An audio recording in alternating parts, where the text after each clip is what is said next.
Madam Secretary, thank you very much for speaking with us at Channel 10. Welcome to Jerusalem. Thank you. It's wonderful to be back. With this beautiful backdrop of the old city, I guess the question is, will this city eventually be divided between Palestinians and Israelis? You know, we are at the beginning of what everyone in Israel knows are very difficult and intense negotiations on all of the core issues. And I'm not going to prejudge or predict what the outcome of those negotiations would be. But clearly, as I've watched the two leaders over the last few weeks, they're not wasting any time. They're getting right into talking about the most sensitive, most difficult issues. And the outcome is going to be what each thinks and is in the best interests of the Israeli and Palestinian people. Do they? I mean, according to reports in Israeli media this morning, Netanyahu said yesterday that he would not extend the settlement freeze, and Abbas said that he would not start anything if that doesn't happen. Is there any halfway there? Well, again, that's being discussed. I understand the positions of both leaders, and you know, the United States believes that we need to establish an environment that is conducive to negotiations. And from what I've seen, it could go on a very fast track to either an agreement or to agreement on certain things. And I hope that it continues. I think that doing something about the moratorium, which both President Obama and I have said would be an important decision by this government here in Israel, and for President Abbas to stay committed to these talks and stay in them and get into these core issues as they began to yesterday. That's the only way that there's going to be any agreement on security for Israel and a state for the Palestinians. What is exactly the American position on the settlements right now? Should the moratorium be extended? Would you prefer it to be, would you insist it to be extended? Well, we have stated that we think that's in the interest of these negotiations, and our position on settlements has been unchanged going back many years through Republican and Democratic presidents. But now for the first time, you made it a major issue right at the beginning. Was well, this possibly a mistake? Well, I think that it's always been a major issue. It's always been a concern, and it has been one that has proven to be difficult.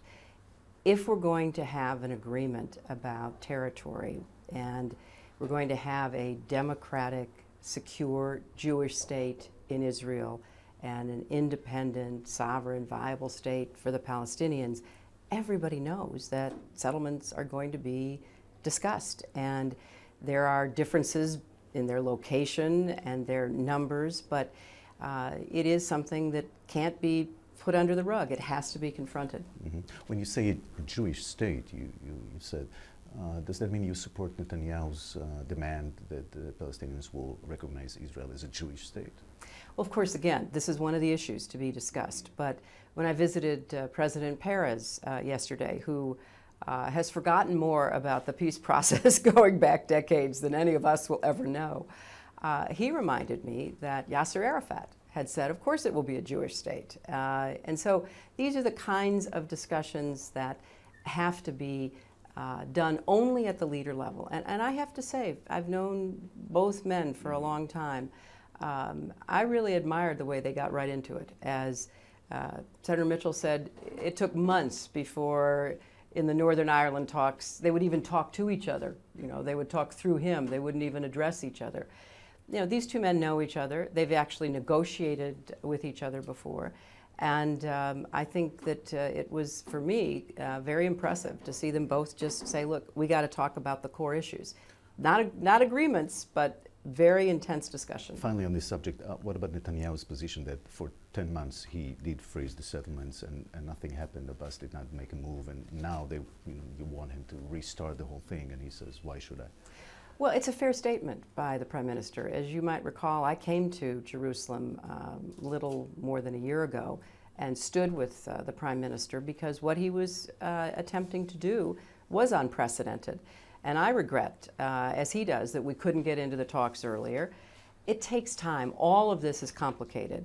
But where we sit now, it would be useful for some extension. It would be extremely useful. And I don't think a limited extension would undermine the process going forward if there were a decision agreed to by both parties that, look, this is it. This is our last effort to try to do this. On a different matter, I have a quote here, April 22nd, 2008, on Good Morning America. You said, "I want the Iranians to know that if I'm the president, we will attack Iran, if it attacks Israel. In the next 10 years, during which they might foolishly consider launching an attack on Israel, we would be able to totally obliterate them." Well, I am fully and completely committed to the defense and security of Israel. It's something that I take very personally. It's something that I felt, that my husband and I believed before he was ever president, before I ever knew I'd be sitting here as Secretary of State. And I don't think there's any doubt in anyone's mind that Iran's aggressive support of terrorism, their financing, equipping of Hamas, of Hezbollah, is a threat to Israel. Israel can handle those threats. We know that. But if you look at long-range missiles, if you look at their continuing pursuit of nuclear power and even nuclear weapons, Israel, but so do every other country in the region, have a reason to say, wait a minute, we cannot tolerate this, which is why we've worked so hard. Until President Obama came into office, everybody wrung their hands and everybody pointed fingers, but we really didn't do very much. And what we've done in the last 18 months is to put into place a very tough sanctions regime, which from every report is beginning to have a real impact, economically and politically.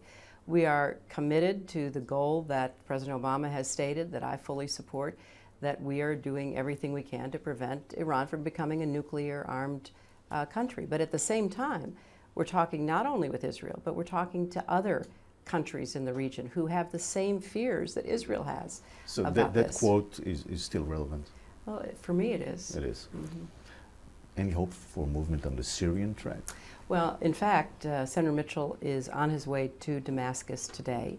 There have been conversations, I know, between the Israelis and us and the Syrians to try to determine whether there's a serious effort that could be undertaken. Mm-hmm.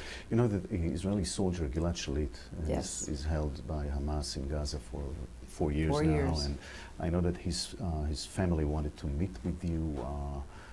That didn't happen so far. Would you meet with them? Yeah, I would, of course.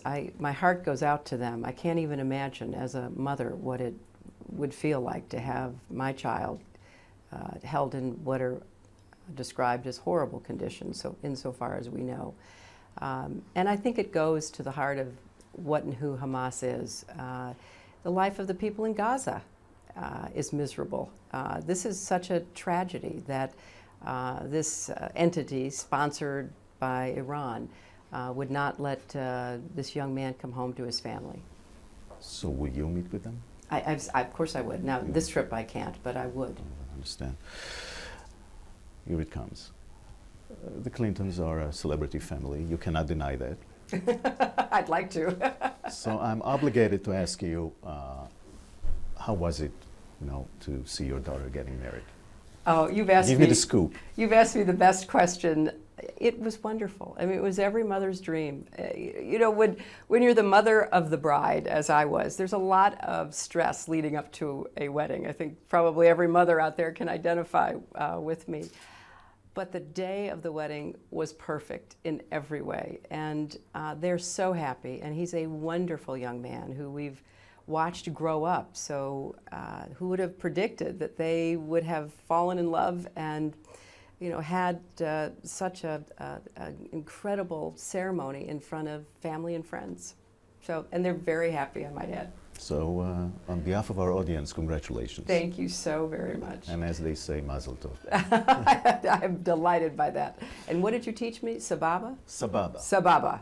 Great. You made my day. Thank you very much. Thank you. Thank you.